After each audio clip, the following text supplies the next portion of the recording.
Eh bien salut tout le monde, aujourd'hui j'avais envie de lâcher une dose de haine sur autre chose que des gens qui font des vidéos sur YouTube.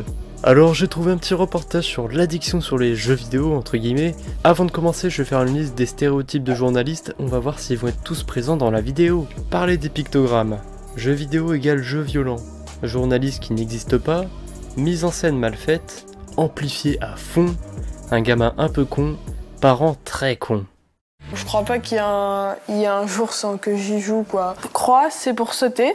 D'accord. Voilà, il lui dit croix et elle appuie sur rond. On a bien la mère stupide et on a également une mauvaise mise en scène. C'est que les garçons refusent d'arrêter de jouer, même pour passer à table. Les garçons à table.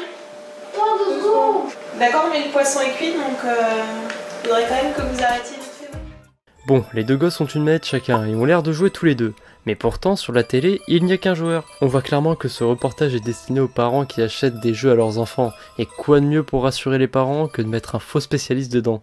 Selon Jean-Michel Houillon, journaliste spécialisé, il faut rassurer les parents. Face aux jeux vidéo, les parents sont très souvent désemparés. C'est un univers qui ne leur est pas du tout familier. Bon, vous pouvez chercher Jean-Michel Houillon sur Google, vous ne trouverez rien. Sinon, il nous reste encore 3 stéréotypes à trouver. Quel est le prochain, tiens? Ses jeux préférés, les jeux de combat, forcément violents. Une véritable artillerie, car le but du jeu est de tuer un maximum d'ennemis. Le traitement est ultra réaliste, coup de feu, sang qui gicle. Ouais, ces journalistes sont en train de dire qu'en gros Call of Duty ou Battlefield c'est réaliste. C'est pas parce qu'on voit des armes et du sang qu'un jeu est réaliste. Enfin, si vous voulez en savoir plus sur le réalisme des jeux vidéo, je vous ai mis un lien en description. Pour le moment, passons au dernier stéréotype. Les pictogrammes, ce sont ces petits signaux obligatoires qui se trouvent au dos de chaque jeu. Il en existe 8, chacun avec une signification bien précise. Voilà, vous avez maintenant toutes les clés pour pouvoir faire un reportage anti-jeux vidéo, ne me remerciez pas. Et avant d'aller faire vos reportages, restez là, il y a encore quelques trucs à dire sur la vidéo. Je peux regarder tes jeux? Oui, bien sûr. Je vois que t'en as déjà pas mal. Et là, surprise, tous les jeux de Théo sont déconseillés aux moins de 16 ou 18 ans. Vous avez dit tous les jeux de Théo sont Peggy 16 ou Peggy 18? Et il y a combien de jeux? Parce que le journaliste n'en prend que 3. 4 consoles, des dizaines de jeux. Bon, des dizaines de jeux. C'est bizarre, parce qu'à un moment on voit tous ces jeux en fait.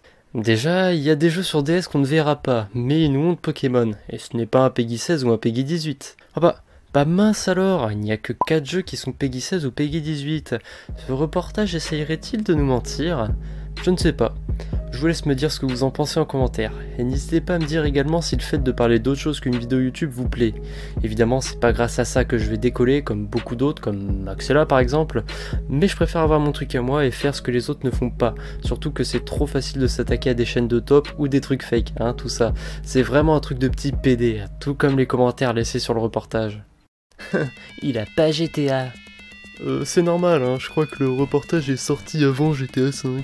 Il a la Xbox 360 MDR. Et achetez un PC, pas des consoles, comme ça vos parents voient pas les pictogrammes. Hashtag ma technique. 2 heures? What the fuck? T'es pas accro, t'es juste une victime qui se prend pour un grand gamer. Dégage, sale pédale, va. Ouah, le gars il est encore sur Atari, il a cru il était pro gamer, mais MDR, RRR. Mais oh, ils ferment leur gueule, oh là là, c'est violent, vos gueules, PNT, combien y a-t-il de kikou sur les consoles MDR, attention, hein, 2 heures par jour, oulala, moi je joue environ 4-5 heures par jour et j'ai pas de problème, haha. MDR, le mec est sur Xbox 360. J'ai commencé les jeux moins de 18 à 7 ans, lol, et je suis pas un tueur ou un terroriste.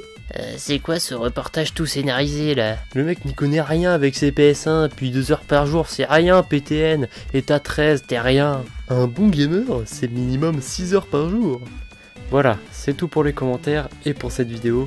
On se retrouve bientôt si vous n'avez pas fait un AVC pour lâcher une nouvelle dose de haine.